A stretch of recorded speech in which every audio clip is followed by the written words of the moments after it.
Il règne ici comme une atmosphère de Far West. Pour vivre à Orania, dans cette zone isolée du centre de l'Afrique du Sud, il faut être chrétien et parler l'Afrikaans, la langue des premiers colons blancs d'Afrique du Sud. 1500 habitants et aucun noir. La petite ville dispose de sa propre monnaie, de son drapeau. Fondée il y a 27 ans à la fin de l'apartheid, Orania rend toujours hommage à différentes figures de ce régime raciste.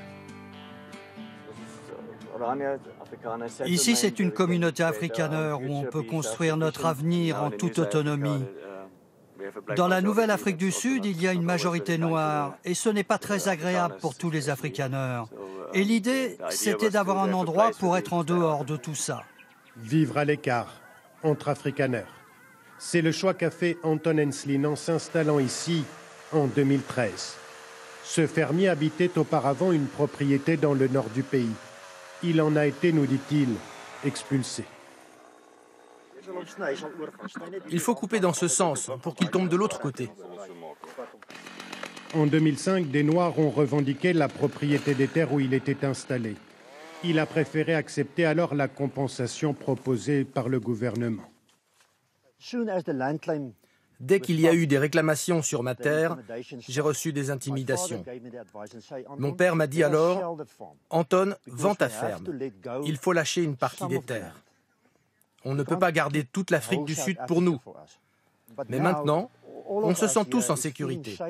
On est heureux. » Heureux mais pas rassuré, Anton Enslin appréhende d'être expulsé à nouveau, surtout depuis que le gouvernement envisage d'exproprier les fermiers blancs, sans compensation cette fois, pour accélérer la redistribution des terres en faveur des Noirs. La peur de disparaître, c'est l'obsession des habitants d'Orania, bien perceptible dans les deux écoles de la ville. Montre-moi ce que tu es en train de faire et dis-moi si tu as besoin d'aide. Ici, les élèves étudient deux programmes, celui officiel de l'État sud-africain et celui d'Orania. C'est le livre d'histoire et de géographie du point de vue du nouveau régime, qui est aussi subjectif. Et ça, c'est celui avec notre point de vue, comme ça les élèves peuvent se faire leur propre opinion. Dans le programme scolaire de la ville, pas de place pour Mandela, qui ne fait pas, nous dit-on, partie de leur histoire.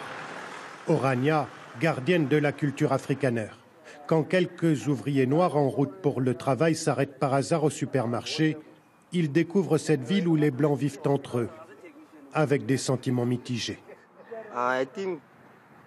Ce n'est pas un problème qu'ils vivent comme ça, mais selon moi, on devrait vivre ensemble, car nous sommes tous des êtres humains.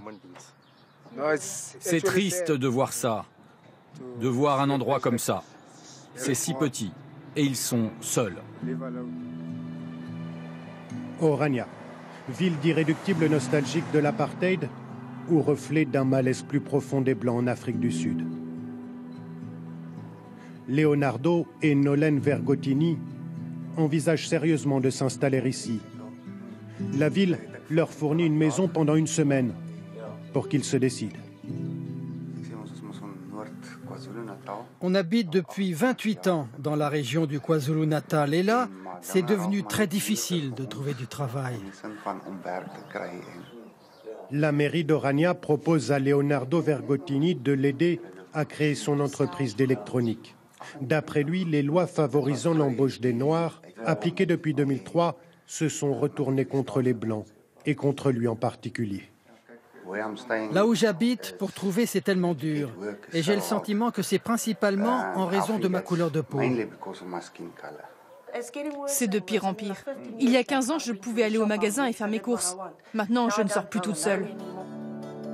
Il y a eu 57 meurtres par jour l'année dernière en Afrique du Sud. Un chiffre en forte augmentation depuis 6 ans. Pendant cette même période, la population a augmenté de 10% par an à Orania.